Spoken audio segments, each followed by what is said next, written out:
बच्चों, कैसे हैं आप सभी। Welcome to my class. I am तम सत्यागी, your biology educator on rank plus official channel. So I really hope you all are doing great. And आज हमारा जो टॉपिक है that is human health and disease, class 12th के chapter का diseases bye protozoans. Protozoans क्या होते हैं? Protozoans बहुत छोटे छोटे यूनिसेलुलर माइक्रोस्कोपिक ऑर्गेनिजम्स होते हैं और ये बेसिकली यूकैरियोटिक होते हैं। इनके पास एक प्रॉपर न्यूक्लियस होगा, सारे सेल ऑर्गेनेलीज होंगे and they belong to the kingdom Protista. तो बायोलॉजिकल क्लासिफिकेशन क्लास 11th का चैप्टर अगर आपको याद होगा तो हमने वहाँ पे इनके बारे में बहुत अच्छे से पढ़ा था। इवन हमने इनकी क्लासिफिकेशन भी पढ़ी थी। हमको ये अमीबॉइड भी मिलते हैं, सीलिएटेड भी मिलते हैं, स्पोरोजोअन्स भी मिलते हैं और फ्लैजेलेटेड भी मिलते हैं। तो जो सीलिएटेड होते हैं उनके पास सीलिया होते हैं, thousands of cilia they have, small small hair like structures जो उनको हेल्प करते हैं मूव करने में। Then if I talk about the flagellated, तो वहाँ पे हमारे पास एक लंबा सा फ्लैजेला होता है जो उनको मूव करने में हेल्प करता है। अमीबॉइड के पास में स्यूडोपोडिया होते हैं, ऐसे स्यूडो यानी झूठे हैं, नकली। So they are false feet there, जो उनको आगे आगे क्या करेगा, मूवमेंट में हेल्प करेगा और उसकी मदद से वो अपने खाने को भी एनगल्फ कर लेते हैं। चलिए, तो ये तो बात हो गई प्रोटोजोअन्स की। Now most of the protozoans are disease causing. ज्यादातर इनमें कैसे होते हैं? पैथोजेनिक होते हैं। ठीक है, जैसे प्लाज्मोडियम हो गया जो मलेरिया कॉज करता है, एंटामीबा हिस्टोलिटिका, अमीबिएसिस डिसेंट्री होती है उसकी वजह से।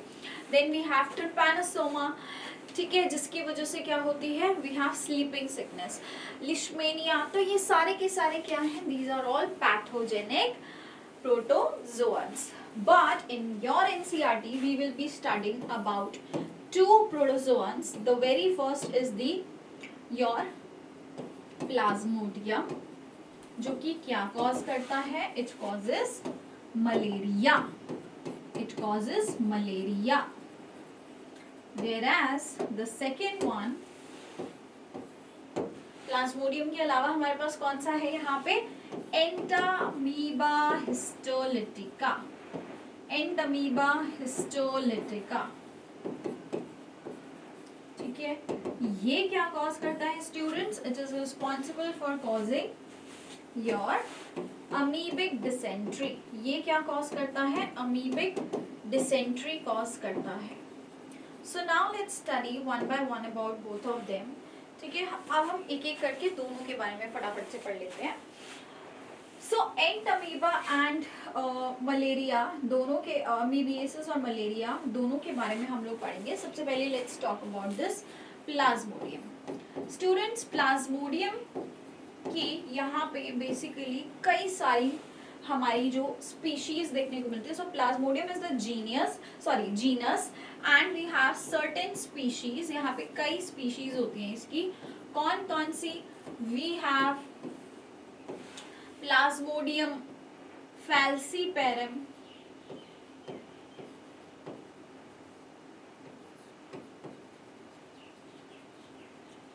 vivax, ovale, right. तो ये हमारे पास कई तरह की यहाँ पे स्पीशीज देखने को मिलती हैं। सो नॉर्मली जो हमारा फैल्सीपेरम कॉज करता है, this is responsible for a malaria. जो नॉर्मली हमें मलेरिया दिखता है ना, वो किसकी वजह से कॉज होता है? इसी फैल्सीपेरम की वजह से होता है। नाउ स्टूडेंट्स, मलेरिया के अंदर आपका सिर्फ ये खाली प्लाज्मोडियम रिस्पॉन्सिबल नहीं होता। मलेरिया का causative organism is plasmodium, but if we talk about the mode of transmission, so ये क्या हो गया हमारा? causative organism। लेकिन अगर हम यहाँ पे बात करते हैं इसके mode of transmission की, अगर हम बात करते हैं mode of transmission की, तो transmit कैसे होता है भाई? ये How does it transmit? कैसे mode of transmission होता है? Through the agent। एक agent यहाँ responsible होता है and that agent is a vector और अ मस्कीटो। यहाँ पे वो वेक्टर क्या होता है? Mosquito. So here specifically we have female anopheles mosquito. यहाँ पे स्पेसिफिकली हमारे पास जो होता है वो है फीमेल अनोफलीज मस्कीटो। ठीक है, हमारे पास क्या होता है? Female anopheles mosquito. So this agent is responsible for transferring the plasmodium into any healthy person. Of course through the bite. जब भी ये फीमेल अनोफिलीज मस्कीटो किसी हेल्दी पर्सन को आके बाइट करेगा, वहाँ पे काटेगा, तो काटते टाइम स्टूडेंट्स उसके पास में जो प्रोबोसिस होती है जिसके थ्रू वो ब्लड मील लेने की कोशिश कर रहा है, तो ब्लड मील के साथ साथ वहाँ प्लाज्मोडियम भी छोड़ के चला जाता है। आई बात समझ में? चलिए अब मैं पूरी साइकिल आपको एक्सप्लेन करती हूँ यहाँ पे। सो इनिशियली क्या होता है, ये हमारा मान लो ये एक हेल्दी पर्सन का हाथ है, ठीक है, this is the hand of your a healthy person. ठीक है, ये क्या है? ये एक हेल्दी पर्सन है। इसको आके हमारा एक मस्कीटो बाइट करता है। ये मस्कीटो आता है, अंदर प्रोबोसिस डालेगा और स्टूडेंट्स ये मस्कीटो यहाँ पे आके क्या करेगा? बाइट करेगा। ये क्या है? This is a infected carrying, obviously ये मस्कीटो भी इन्फेक्टेड ही हुआ ना, क्योंकि ये प्लाज्मोडियम कैरी कर रहा है तो मस्कीटो भी इन्फेक्टेड है। Infected mosquito bytes the healthy person. यहाँ पे स्टूडेंट्स इस बाइट के साथ ये यहाँ क्या रिलीज कर देता है?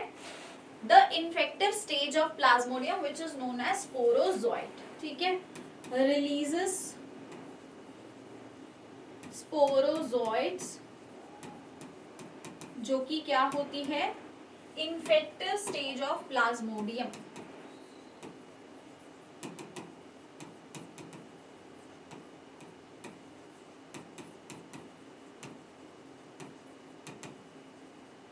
राइट, इसको अंदर इन्फेक्ट करने के लिए क्या कर देगा?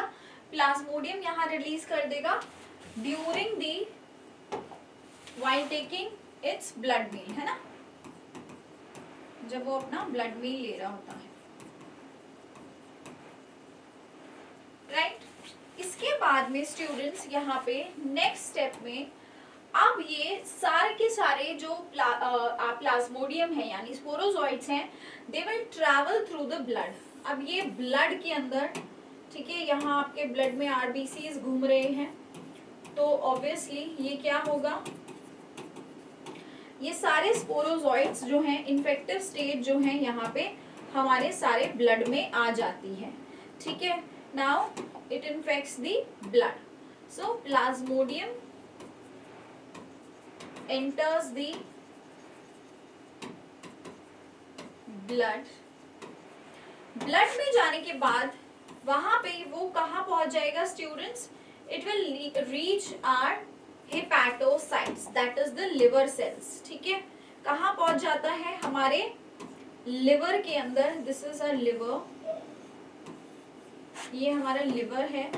लिवर के सेल्स में जाके वो इन्फेक्शन करता है इन दी हेपेटोसाइट्स। ये हमारे, मैं बड़े बड़े दिखा रही हूँ, ऑब्वियसली सेल्स तो छोटे ही होंगे, just to show you the diagram. तो यहाँ पे ये सारे हमारे हेपेटोसाइट्स को आके इन्फेक्ट कर देंगे। ठीक है, ये सब कहाँ पहुंच गए स्टूडेंट्स? In are hepatocytes. ठीक है, स्पोरोजोइट्स यहाँ पे क्या करेंगे? एंटर्स, मैं सिंपली लिख रही हूँ, enters hepatocytes and infects them। यही पे स्टूडेंट्स साथ साथ में क्या चल रहा है? इन सभी का एसेक्सुअल रिप्रोडक्शन चल रहा है।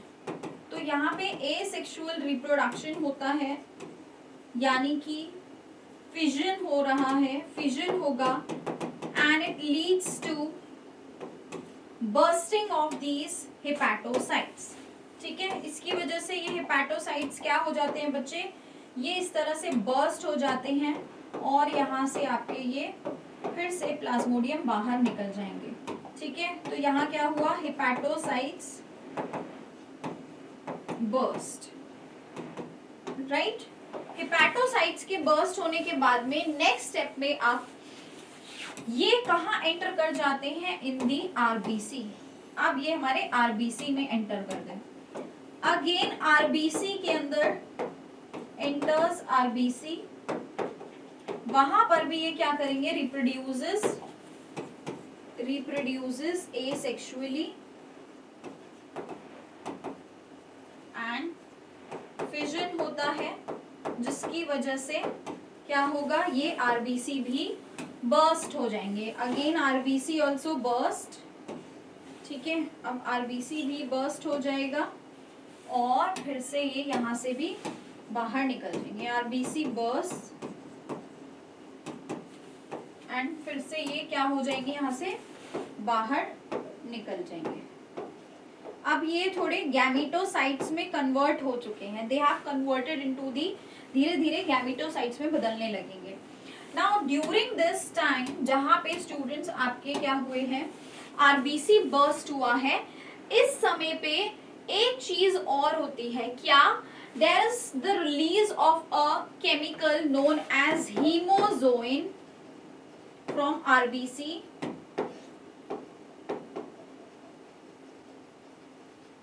जिसकी वजह से बॉडी के अंदर चिल्स आते हैं। आप देखें मलेरिया के जो पेशेंट्स होते हैं उनको बहुत तेजी से बुखार चढ़ता है और उनके अंदर बॉडी में चिल्स, एकदम उनको ठंड लगती है, तो वो इसी हीमोजोइन की वजह से होता है। नाउ स्टूडेंट्स नेक्स्ट स्टेप में देखो, अब ये सारे gametocytes come in the blood, ठीक है, सारे gametocytes have reach the blood, जितने भी गैमेटोसाइट्स हैं they enter your entire blood, ठीक है, सारे ब्लड में आ गए स्टूडेंट्स। अब ऐसे इंसान को, अब ये बंदा कैसा हो गया है, इसके सारे ब्लड में क्या है, देयर आर ऑल, क्या है स्टूडेंट्स, यहाँ पे स्पोरोजोइट है भाई, कहीं से भी ब्लड लेगा तो यहाँ ये बंदा कैसा हो गया, this is an infected person. Now अभी तक जो बंदा हेल्दी था, अब वो यहाँ इस स्टेज पे क्या हो चुका है, this is an infected person. और ऐसे बंदे को फिर से अगर कोई मस्कीटो आके बाइट करता है, ठीक है, फिर से आके कोई मस्कीटो बाइट कर, ये मस्कीटो लग रहा है, चलो, ये मस्कीटो आके बाइट करेगा तो क्या होगा, ये सारे गैमेटोसाइट्स इसके गट में चले जाएंगे। तो स्टूडेंट्स ये सभी मस्कीटो के गट में चले जाते हैं। ये सारे गैमेटोसाइट्स कहाँ चले जाते हैं, in the gut of your, in the gut of your, in the salivary glands, in fact ये आपके मस्कीटो के सलाइवरी ग्लैंड्स में चले जाएंगे दीज गैमेटोसाइट्स। पहले मैं थोड़ा सा इसके मस्कीटो के अंदर भी दिखा देती हूँ। देखो मस्कीटो ने लिया ना भाई ब्लड मील के साथ, तो मस्कीटो में गया, पहले मस्कीटो के अंदर जाने के बाद ये कहाँ पहुंच जाते हैं, उसके सलाइवरी ग्लैंड्स में। So plasmodium gametocytes reaches the gametocytes reaches salivary glands of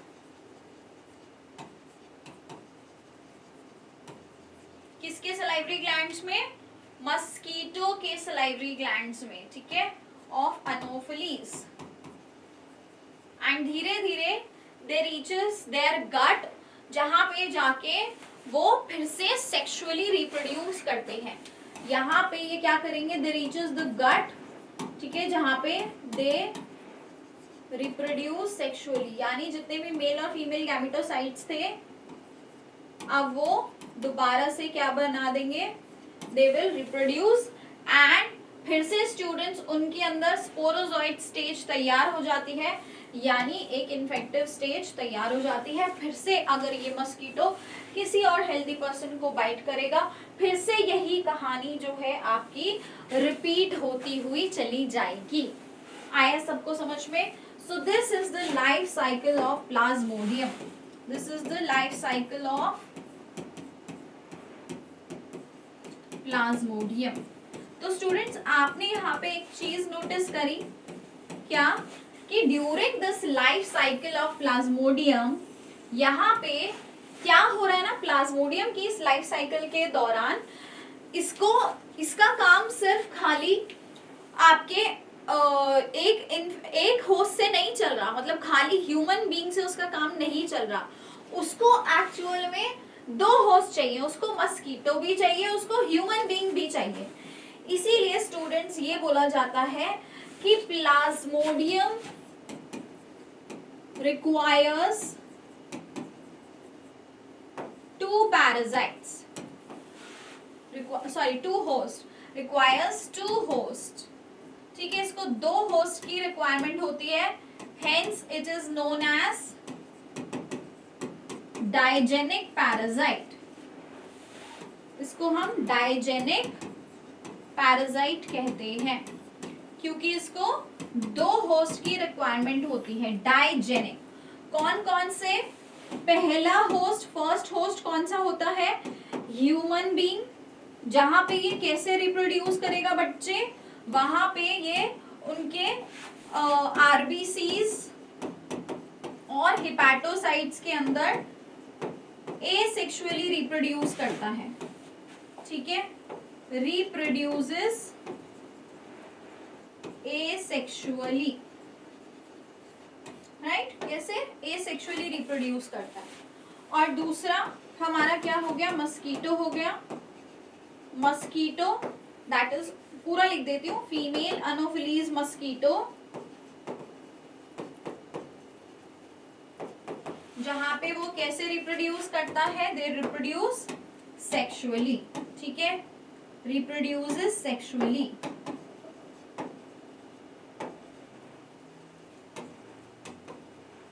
So hence it is known as a digenic parasite. इसीलिए हम हमारे प्लाज्मोडियम को डाइजेनिक पैरासाइट कहते हैं क्योंकि यहाँ 2 होस्ट की रिक्वायरमेंट होती ही होती है। भैया 2 होस्ट यहाँ चाहिए ही चाहिए। क्लियर हुई ये बात? यस और no? Malaria is associated with a lot of symptoms like chills, fever, weakness, है ना। चलो आ जाओ फटाफट से एनसीईआरटी देख लो। I will explain you each and everything from here. देखो, some of the human diseases are caused by protozoans. ठीक है, अभी हम किसकी बात कर रहे थे? Diseases caused by protozoans. उसमें से सबसे पहला हमने क्या पढ़ा? We are talking about this malaria which is caused by plasmodium. Plasmodium is a tiny protozoan which is responsible for this disease. ये डिजीज इसी प्रोटोजोअन की वजह से हो रही है। Different species of plasmodium, plasmodium की अलग अलग स्पीशीज होती है। कौन कौन सी? We have plasmodium vivax, we have plasmodium malaria, we have plasmodium falciparum. इन ये सारे के सारे जो हमारे स्पीशीज होते हैं, they are responsible for causing malaria, right. मैंने आपको एक ओवेल भी बताया था, malaria is also here. Now these are responsible for different types of malaria. One of these malignant malaria. अच्छा, इसमें जो फैंसीपेरम होता है, प्लाज्मोडियम जो फैंसीपेरम होता है स्टूडेंट्स, ये आपका एक सबसे खतरनाक वाला, डेडली वाला मलेरिया कॉज करता है, जिसको हम बोलते हैं मैलिग्नेंट मलेरिया। क्या बोलते हैं उसको? Malignant malaria. तो falciparum is responsible for causing the खतरनाक वाला malaria, that is the malignant malaria. Now let us look at a glance at the life cycles of the plasmodium. चलो अब लाइफ साइकिल देखते हैं फटाफट से। मैं आपको ऑलरेडी एक्सप्लेन कर चुकी हूँ, आ जाइए करते हैं। So plasmodium enters the human body as sporozoites. Plasmodium सबसे पहले स्पोरोजोइड्स की फॉर्म में, यानी उसकी इन्फेक्शियस स्टेज होती है, वो एंटर करता है किसी भी ह्यूमन बॉडी में through the bite of the infected female anopheles mosquito. तो कोई एक अनोफिलीज मस्कीटो जाके जब किसी भी एक हेल्दी पर्सन को बाइट करेगा, उस टाइम पे वहां इन्फेक्टिव स्टेज यानी स्पोरोजोइड उसके अंदर वो डाल देगा। Now the parasites initially multiply within the liver cells and then attack the red blood cells. तो पहले वो किस पे अटैक करता है भाई? पहले वो अटैक करेगा लिवर सेल को, फिर उसके बाद अटैक करेगा, then they attack the red blood cells. यही मैंने आपको बताया।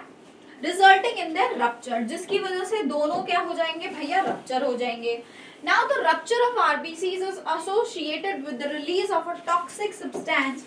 मैंने आपको बताया था स्टूडेंट्स कि जब आपका आरबीसी का रप्चर होता है तो वहां पे एक टॉक्सिक सब्सटेंस रिलीज होता है जिसका नाम क्या है, हीमोजोइन. और इसी हीमोजोइन की वजह से मलेरियल पेशेंट्स के अंदर चिल्स और हाई फीवर हर 3 से 4 दिन में आते हैं. तो मलेरिया में जो एकदम तेजी से बुखार और ठंडी लगना होता है ना, वो इसी हीमोजोइन की वजह से होता है. When a female Anopheles mosquito bites an infected person, these parasites enter the mosquito's body and undergo further development. अब क्या होगा भाई, अब ये बंदे की पास में तो पूरा का पूरा क्या है, प्लाज्मोडियम आ गया, पूरा बंदा क्या हो गया, इन्फेक्टेड है, मलेरिया उसको है. अब क्या होगा, अब इस मस्कीटो इस बंदे को आके कोई भी मस्कीटो दोबारा से बाइट करेगा तो उसकी बॉडी में क्या चले जाएंगे, मलेरियल पैरासाइट चले जाएंगे. द पैरासाइट्स मल्टीप्लाई, वहां पे फर्दर डेवलपमेंट होती है एंड फिर से वहां पे वो स्पोरोजोइड स्टेज बना देते हैं और उनके सलाइवरी ग्लैंड्स में जाके ये स्टोर हो जाता है. ठीक है. When these mosquito bite a human, the sporozoites are introduced into her body. Again, the next cycle starts, thereby initiating the events mentioned above. यानी it leads to the next cycle here. So यही से हमारी क्या हो जाएगी, next malarial cycle की शुरुआत हो जाएगी. Next malarial cycle हमको नए इंसान में जिसको भी वो बाइट करेगा उसमें देखने को मिलेगी. Done? Clear?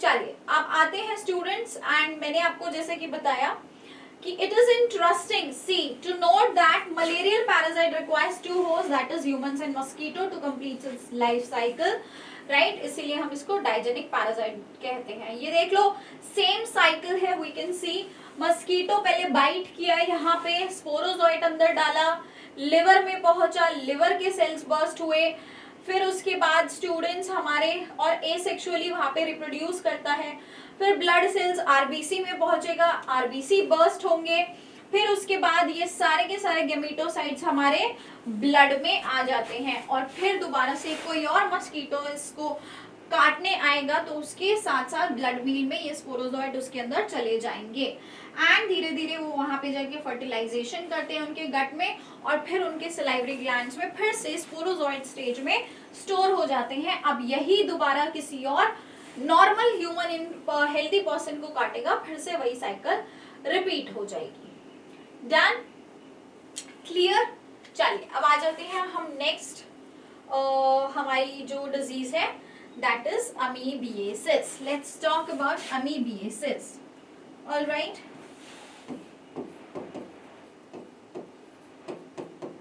So amoebiasis जैसा कि हम पहले ही पढ़ चुके हैं, यहाँ पे causative agent क्या होता है, that is Entamoeba histolytica. क्या होता है, Entamoeba histolytica. ठीक है.